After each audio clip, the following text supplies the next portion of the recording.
سلام، شبتون بخیر عزیزان. من میگم در عرفان مقابله به مس بده. یعنی اگه کسی به تو بدی کرده و تو در پاسخ بدی کنی، یعنی گر تو با بد کنی پس فرق چیست؟ ولی اگه کسی به شما بدی کرد، شما حتما عزیزان من باید رفتارتون رو باهاش تنظیم کنید.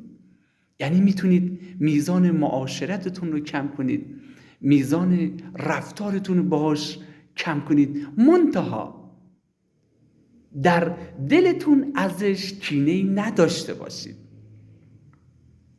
وقتی میگن دل انسان کینه نمیگیره، دوستان عزیز من، نه اینکه براش فرش قرمز پهن کنید و تا از روش رد بشه.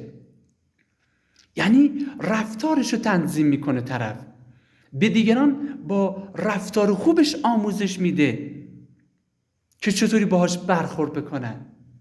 شما با رفتارت میگی که به دیگران آموزش میدی که بله چطوری باهات حرف بزنن، صحبت بکنن، احترامت رو نگه دارن و بهشون میگی که من یک سری حریم خصوصی دارم و این حریم خصوصی من رو باید رعایت بکنید.